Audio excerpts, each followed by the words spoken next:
Hermanos, Dios lo bendiga a todos en el nombre del Señor Jesucristo. Creo, ¿no? Estoy seguro que todos sabemos que el sino educativo de la iglesia no solamente es para el inicio de un año, ¿no? Sino es perenne.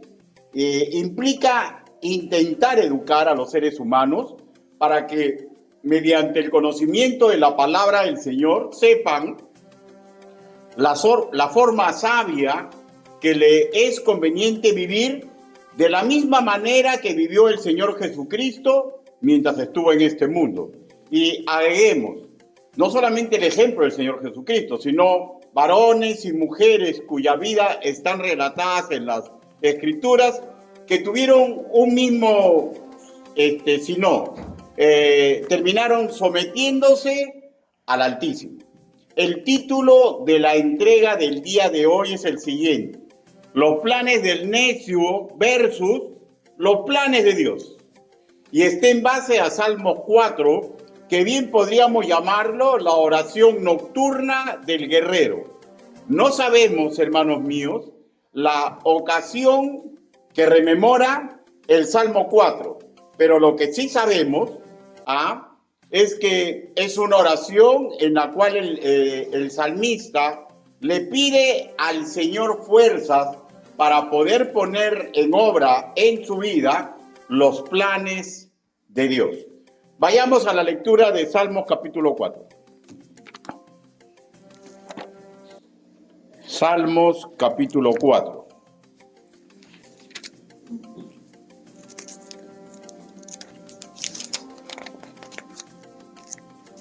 Si lo va ubicando, nos ponemos de pie, por favor. Salmos capítulo 4.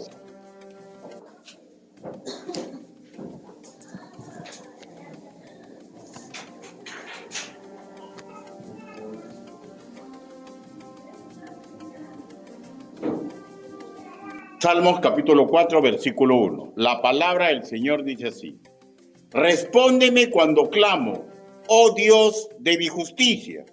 Cuando estaba en angustia, tú me hiciste ensanchar. Ten misericordia de mí y oye mi oración. Palabra del Señor. Por favor, inclinen su rostro y permítame que los guíe en una oración congregacional. Bendito Padre Celestial, Señor, este mundo nos prepara, Señor, momentos tristes, angustiantes, Señor. Señor, pero incluso en esos momentos vienen a ser pruebas o vienen a ser disciplina suya, Señor. Pero usted siempre tiene planes de bien para nosotros, para que nosotros, bendito Padre Celestial, ensanchemos. Y esto implica, Señor, que en todo seamos prosperados. Ayúdenos, Padre, para asimilar lo importante que son sus planes y que tenemos que dejar de lado los planes necios del viejo hombre. Así le pedimos, así le suplicamos, en el nombre del Señor Jesucristo. Amén. Por favor, tomen asiento. Este versículo primero es muy significativo. Ya miren cómo empieza. Respóndeme cuando clamo, oh Dios de mi justicia. Cuando estaba en angustia, tú me hiciste ensanchar. O sea, circunstancias que estaban amenazando la vida, la paz del salmista. De hecho, angustias, apuro mayúsculo, ¿no? Pero a su vez siempre debemos comprender que no interesan los problemas que estemos pasando. Porque a veces pensamos que los problemas que estamos pasando, nuestro futuro va a ser terrible. Y recuerden, hermanos míos, que nosotros no podemos manejar el futuro, que la felicidad debe estar en el hoy. Y en el hoy la felicidad se logra cuando hacemos lo correcto, sin importar la circunstancia de vida que estamos teniendo. Y ténganlo por seguro, cuando hacemos así, ensanchamos en el futuro. O sea, mejoramos. Mediante nuestro trabajo, logramos no aguar la voluntad perfecta de Dios para nuestra vida. Escúchenme, ¿ya? Logramos no aguar la voluntad perfecta de Dios para nuestra vida. Vuelvo a recalcar, Estamos, hermanos míos, ante una oración vespertina que como guerrero entrega David. Como guerrero entrega David. El salmista discierne, ¿ya?, que no interesa los problemas que está sufriendo, porque Dios le va a dar la victoria. Y qué bueno sería que cada uno de nosotros, sin importar todo lo terrible que pueda haber sido nuestro día, cuando vayamos a dormir, levantemos plegaria al Altísimo y descansemos en Él. Y descansemos en Él. Los planes de Dios versus los planes del hombre. Y para una mejor asimilación de esta entrega, he dividido esta enseñanza en 3 partes. La primera, los necios planes del ser humano. Los necios planes del ser humano. Versículo 2, en su primera parte dice: hijos de los hombres, ¿hasta cuándo volveréis mi honra en infamia? ¿Amaréis la vanidad y buscaréis la mentira? David formula un interrogante, ¿no? Leímos en la parte inicial que él está reconociendo que está teniendo angustia, problemas. Ahora, cuando él se está refiriendo en esta parte a los hijos de los hombres, ¿ya?, es una calificación que él le está dando a personajes que contrastan en su actividad con lo que debe hacer un hijo de Dios.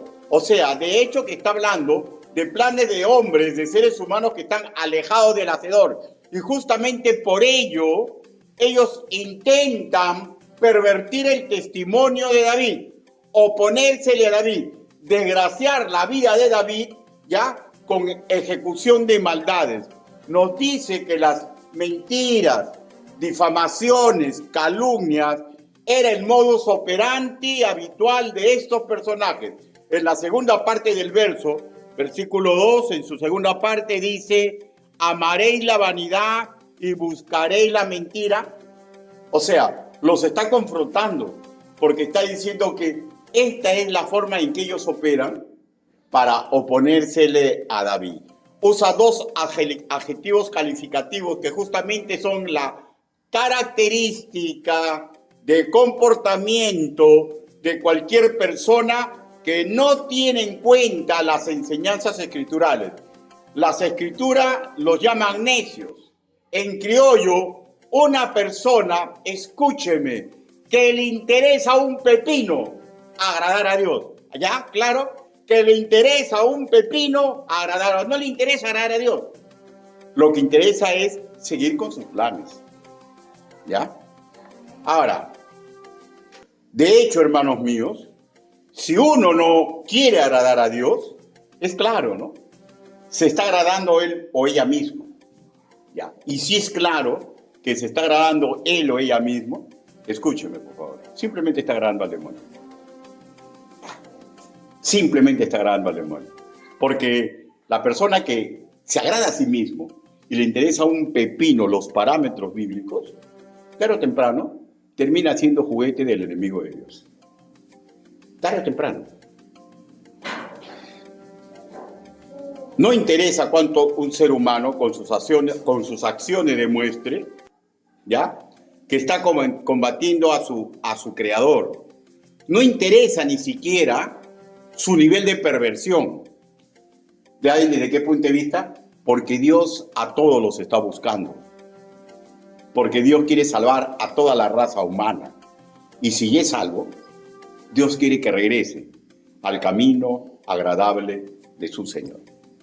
Especialmente hablando de las enseñanzas puntuales de Jesús de Nazaret, el Evangelio, o dicho de otra forma, las buenas nuevas con que Cristo abrió la posibilidad perfecta a todo ser humano para que vaya hacia Él, para que reciba el perdón divino y para que rehaga el camino necio que antes andaba, ya es claro, ¿no? Siempre va a estar presente. Decir que una persona, como decía David, busca la mentira, llaman la vanidad, no es para nada un insulto, ¿ya? Es simplemente la descripción de un estilo de vida, hablando en primera persona. a mí me recuerda, por ejemplo, exactamente mi antigua manera de vivir.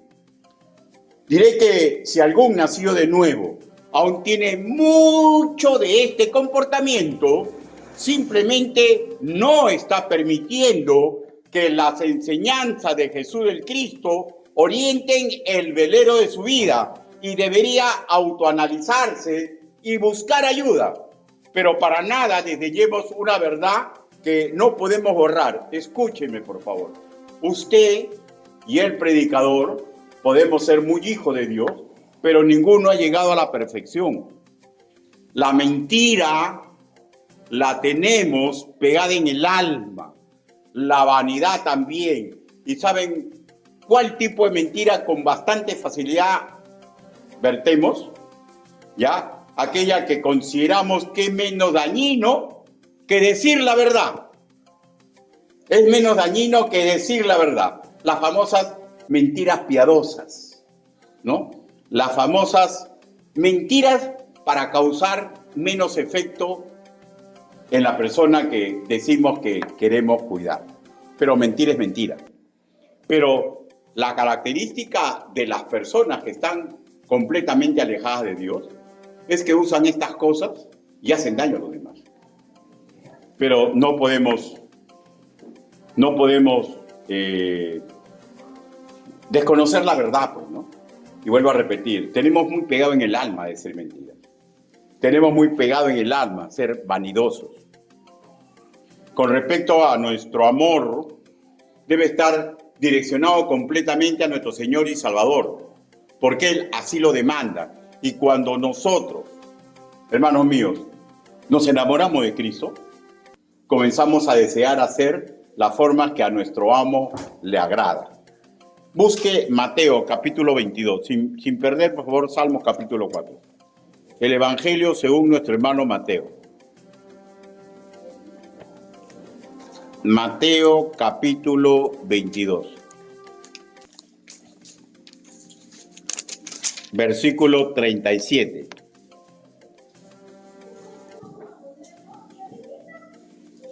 Dice, Jesús le dijo, amarás al Señor tu Dios con todo tu corazón y con toda tu alma y con toda tu mente. Es el primero y grande mandamiento.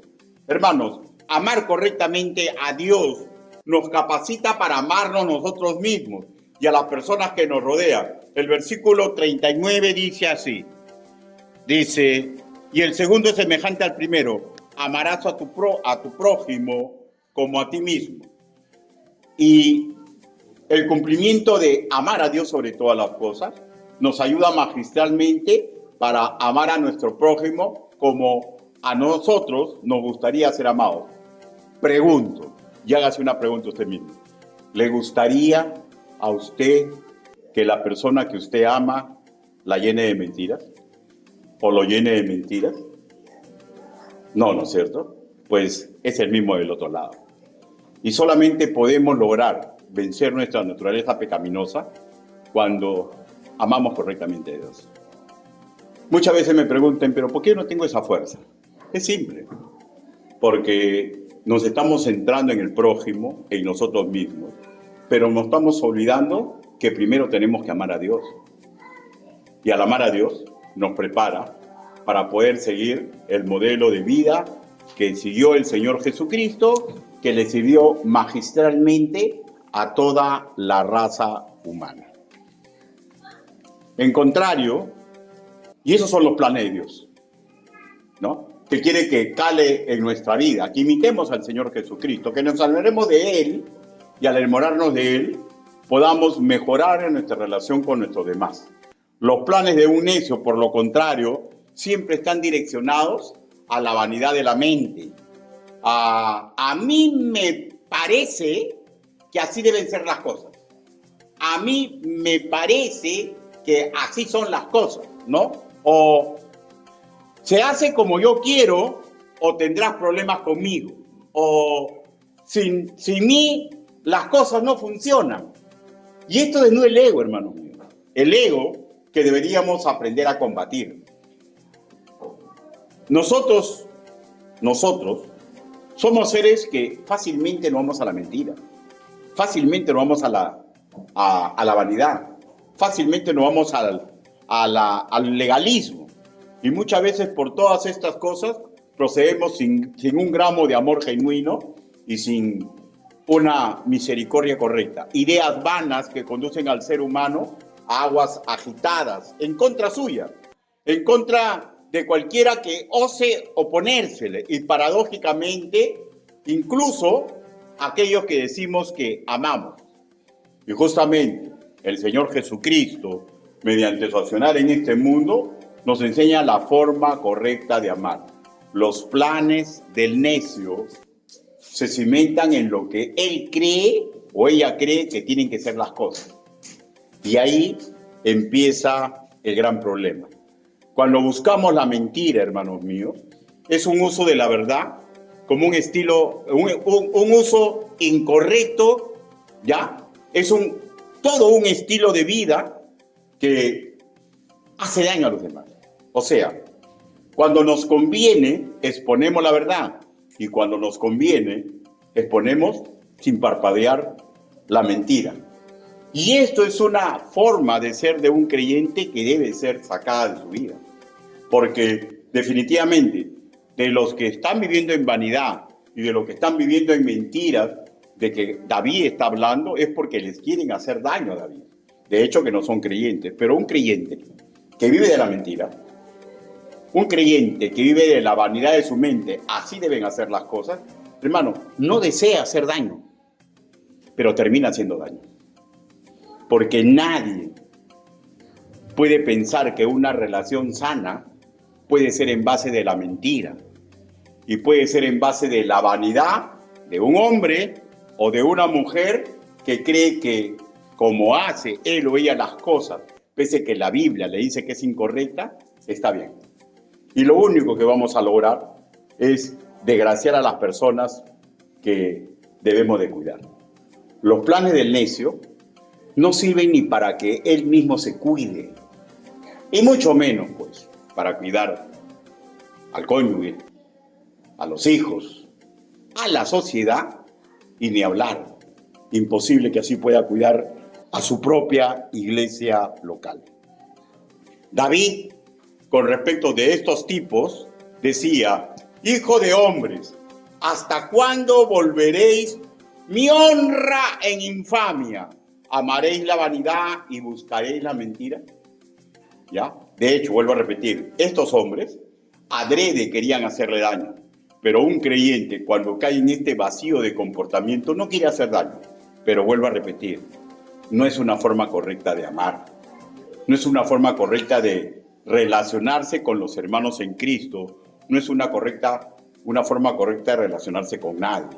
Las prácticas desleales para lograr un objetivo siempre van a hacer doler el corazón de Dios y van a desgraciar al género humano. La vanidad de exaltar nuestros propios pensamientos, nuestros propios objetivos, usando la verdad de acuerdo a nuestras perspectivas, simplemente es manipular, hacer daño, sacar ventaja. Y de hecho, ¿no? Vuelvo a repetir, cuando es un creyente no quiere hacer daño, pero va a hacer daño. Va a hacer daño, porque un principio básico es que la verdad nos hará libres. Y si la verdad me hace libre a mí, la verdad le hace libre a las personas que yo amo, y cuando yo uso mentiras, estoy esclavizando a las personas que digo que quiero cuidar. Simple como el agua. Un nacido de nuevo, si por un espacio prolongado del tiempo está viviendo, haciendo lo que quiere y como le parece que debe vivir, ya está manifestando en forma excesiva su vieja naturaleza, una vanidad de pensamiento, y definitivamente no son los planes de Dios para nuestra vida. La buena noticia es que Cristo está interesado no solamente en darle salvación a los seres humanos, sino hacer que los creyentes que están andando por un camino incorrecto, necio, se reconcilien con Él y puedan tener refrigerio para su alma ajetreada y cansada. Por eso que la promesa del Señor Jesús: venid a mí los que estén cansados y cargados, y yo os haré descansar. Dicho esto, nos lleva al segundo punto a tratar, los misericordiosos planes de Dios. No es un misterio que el corazón del Hacedor palpita en misericordia por toda la humanidad, a tal punto que el profeta Jeremías, en su libro de Lamentaciones, capítulo 3, versículo del 22 al 23, escribió lo siguiente: por la misericordia de Jehová no hemos sido consumidos, porque nunca decayeron sus misericordias.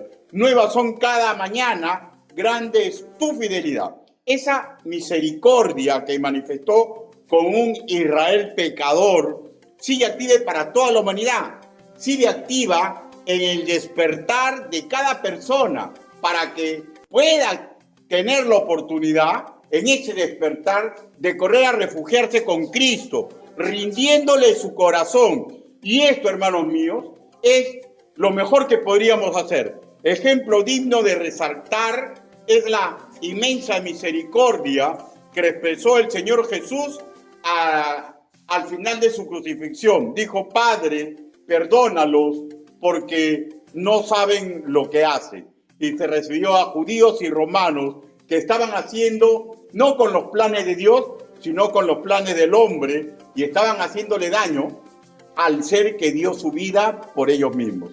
Y al hacer esto abrió la posibilidad de perdón para todos los seres humanos. Vamos a dividir los planes de Dios en dos segmentos. El primero, los planes divinos para sus enemigos. Pregunto, ¿usted ha recibido a Cristo como su Señor y Salvador? Escúcheme, por favor. Si usted no ha recibido a Cristo, ¿ya? Usted es enemigo de Dios. Escúcheme, ¿ya?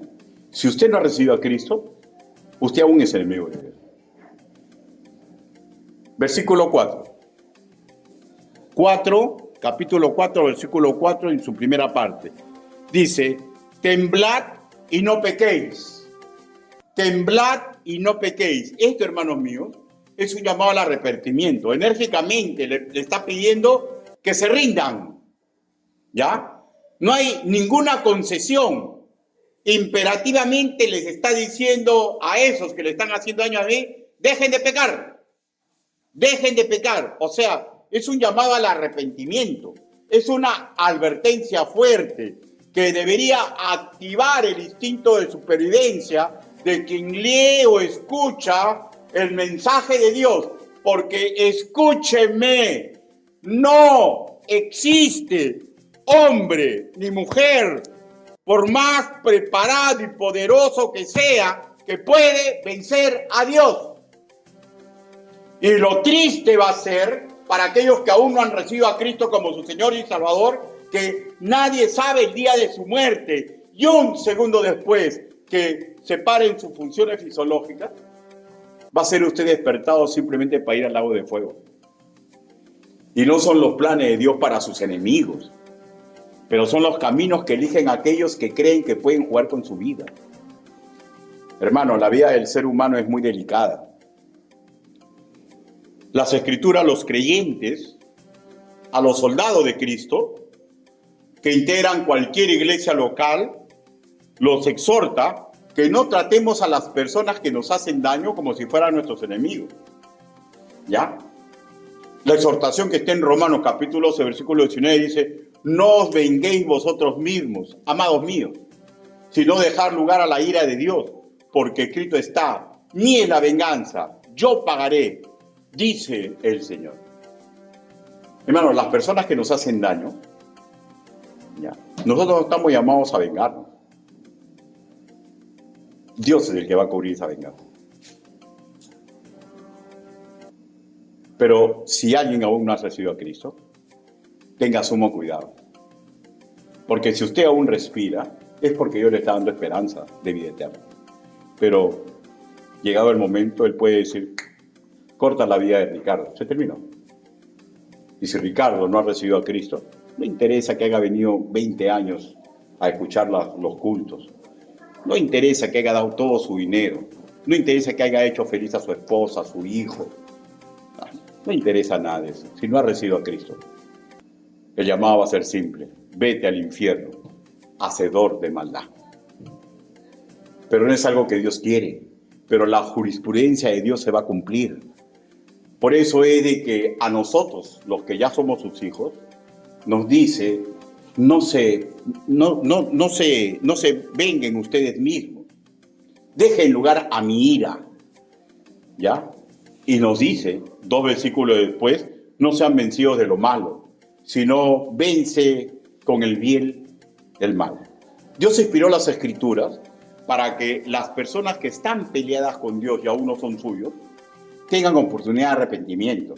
Y para aquellos que son sus hijos, pero están andando en caminos necios, tengan la oportunidad de arrepentirse, se autoanalicen y dejen de hacer lo malo y no se dejen vencer por el mal, porque se les dé el bien para ser usado. Versículo 4, en su segunda parte, dice así: meditad en vuestro corazón, estando en vuestra cama y callad. El término meditar es un llamado a la conciencia, es un llamado a la inteligencia, es un llamado al razonamiento. Específicamente el verso propone que en el lugar íntimo se ponga en claro nuestras propias ideas, sopesándolas con las Escrituras.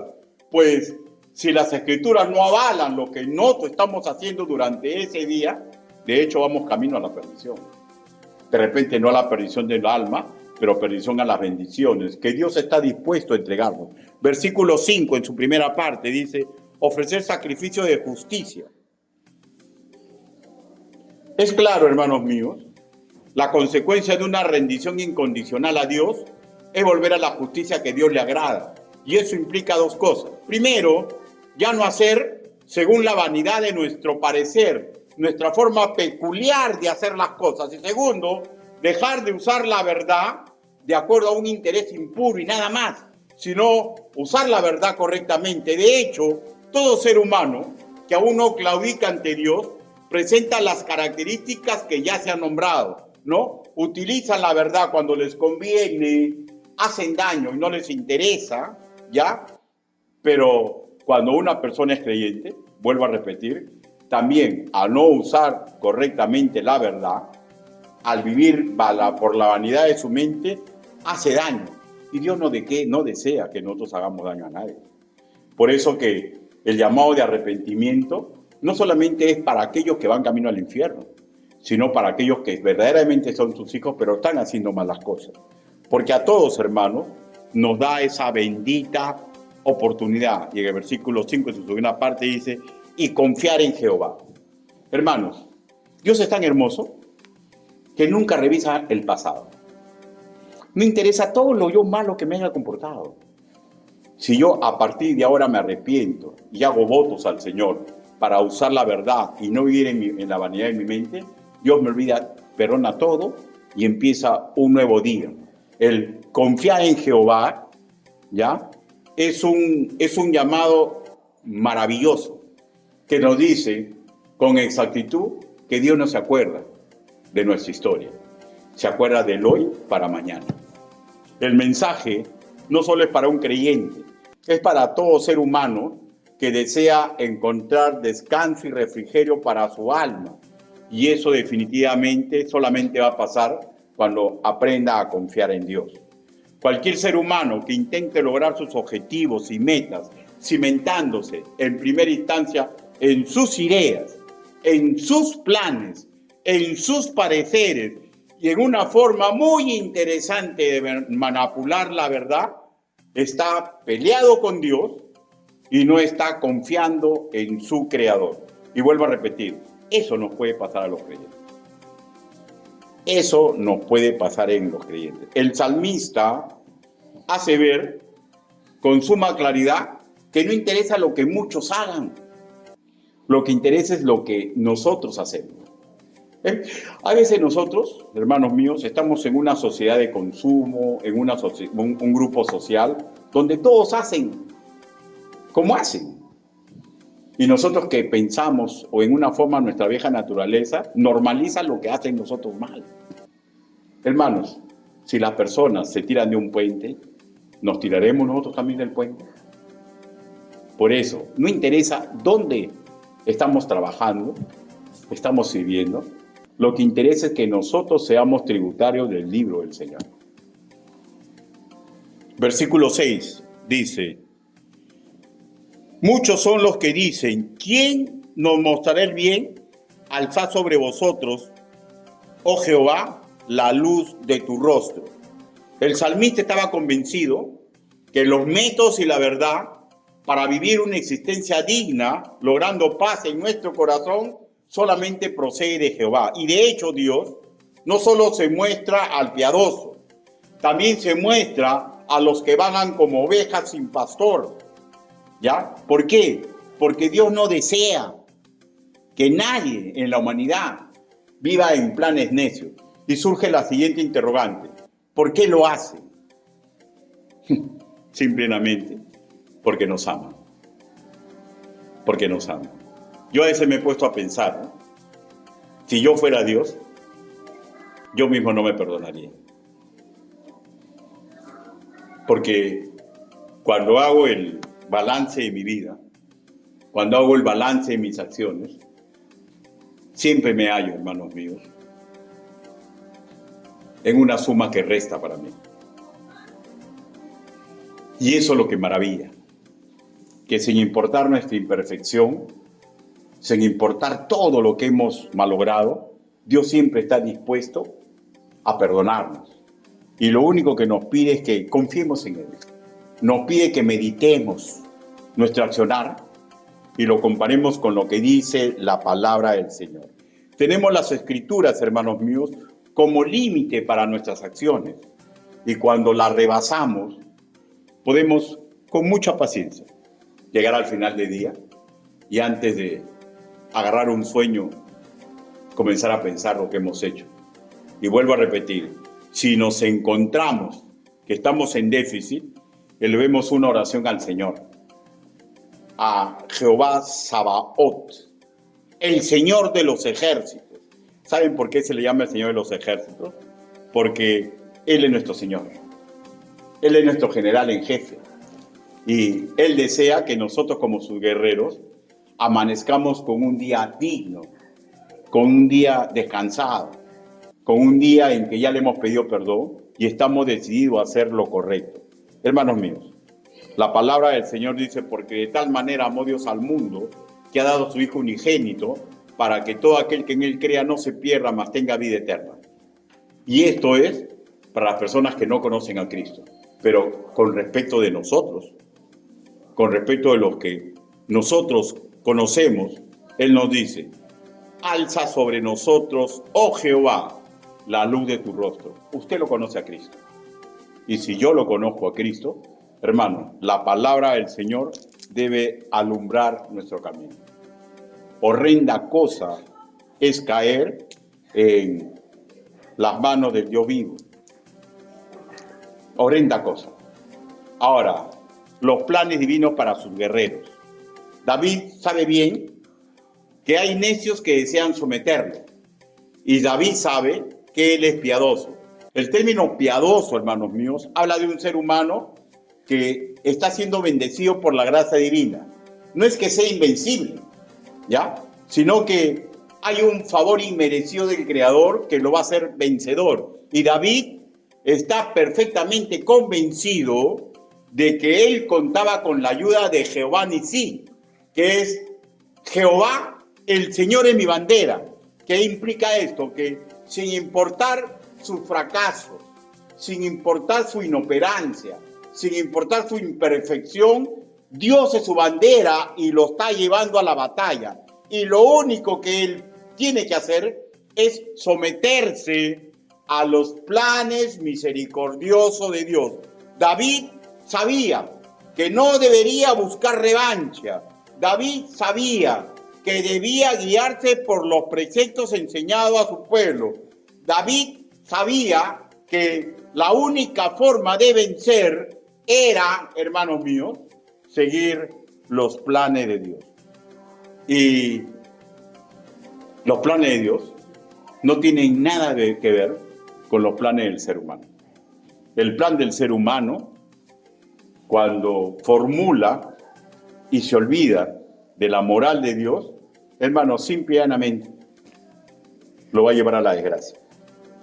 En el siglo XV, el puritano Thomas Brock escribió lo siguiente: qué locura es que los favoritos del cielo, o sea, los creyentes, hayan de envidiar a los hombres del mundo, que en el mejor de los casos se alimentan de las migajas que caen de la mesa de Dios. Y es una locura. Es una locura que yo envidie lo que tienen las personas que son incrédulas. Es una locura.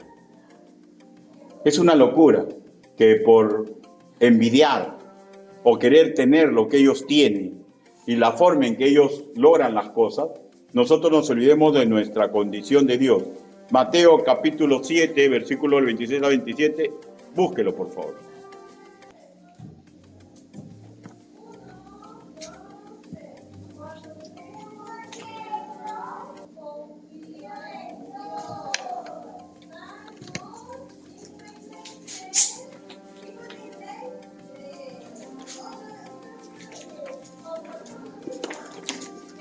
¿Ya lo ubicó? Mateo capítulo 7, 26 a 27 dice: pero cualquiera que me oye estas palabras y no las practica, lo compararé a un hombre insensato que edificó su casa sobre la arena. Descendió la lluvia, vinieron ríos, soplaron vientos y dieron con ímpetu contra aquella casa y cayó y fue grande su ruina.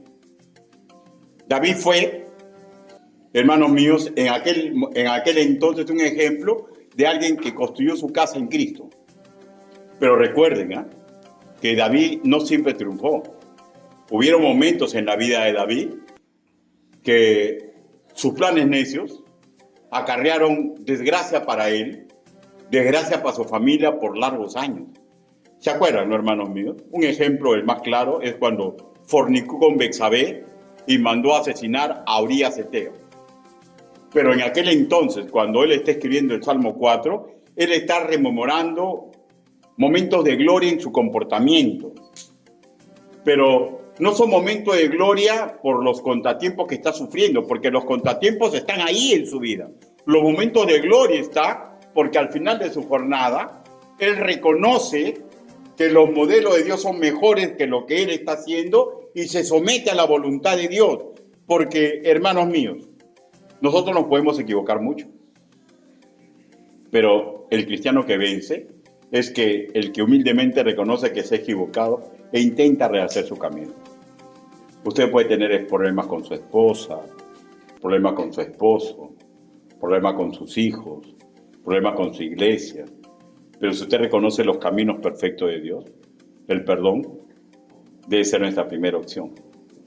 El pedir perdón y el aceptar perdón. Pero cuando pedimos perdón y entregamos perdón, hermanos míos, tenemos que comprender una cosa. Tenemos que intentar ya no hacer la forma necia que originó todo ese conflicto. Debemos intentar. Y puede hacer que vuelva otra vez a surgir la forma necia de ser, pero confiemos en Dios. Dios sabe que vamos a equivocarnos mucho, vamos a embarrarla mucho, pero Él no está pidiendo que seamos perfectos. Él lo que está pidiendo que intentemos imitar a Cristo. Conclusiones. David estaba convencido que los planes de Dios se cumplirían a cabalidad, ¿ya? Pero él estaba convencido que los planes de Dios se iban a cumplir a cabalidad con respecto de descansar en el Señor. Llegado el momento, hermanos míos, tanto usted como mi persona, si somos creyentes, los planes de Dios se van a cumplir. Pero en el hoy, ¿ya? Tenemos que iniciar cada día dándole gracias anticipadas al Señor, con una curiosidad de un niño, cómo hacer Dios a favor de nosotros en ese día. Miren, un ejemplo. Hoy día puedo haber metido muchos errores, que he embarrado las cosas por muchos lados, y me doy cuenta que no puedo arreglarlo. Simplemente me duermo, le pido perdón a Dios y descanso. Y al día siguiente, cuando despierto, dele gracias a Dios por la forma en que Él va a desenredar lo que nosotros hemos malogrado. Y lo único que tenemos que tener es la curiosidad, cómo Dios va a hacer. Nada más. Y en qué tiempo lo va a hacer. Segundo, con una mirada más panorámica, comprendamos, hermanos míos, de que Salmo 4 está hablando de tiempos cuando él estaba sufriendo angustias, pero estaba procediendo bien. Pero con una mirada más panorámica ya hemos visto, ¿no? Cuando David se equivocó y le embarró, y le embarró, y le embarró, el camino siempre también fue el mismo, ¿no? Llegó un momento que Natán le dijo, ese hombre eres tú, y él se humilló completamente a Dios. O sea, el camino siempre es el mismo. Humillarse a Dios, confiar en Él. Así hayamos pecado, o simplemente sin haber pecado, parece que el mundo se nos está cayendo encima. Tercero, comprendamos, hermanos míos, que la felicidad en nuestra vida no es que los conflictos se resuelvan a nuestro favor. La felicidad para nosotros debe estar puesta en cumplir en el hoy lo que Dios quiere que hagamos. Y eso debe darnos paz. Y eso debe darnos realización personal sin importar lo que venga en el mañana. Y cuarto, confiemos en Dios, en lo pequeño, en lo grande. La invitación sigue en pie, sigue en pie. Venid a mí, los que estén cansados y cargados, y yo os haré descansar. Jesucristo no solamente vino a este mundo para darnos esperanza de vida eterna, también vino a este mundo, ¿ya?, para ayudarnos en cada decisión de nuestra vida. Y solamente hay dos caminos por seguir. Rendirse a Dios incondicionalmente y hacer lo que Él dice que debemos hacer, o seguir en conflicto con el Creador. Cada cosa que hagamos va a producir una cosecha, ¿ya?, del mismo modelo de lo que sembremos. Y esa es una decisión personal. Incline su rostro. Vamos a orar.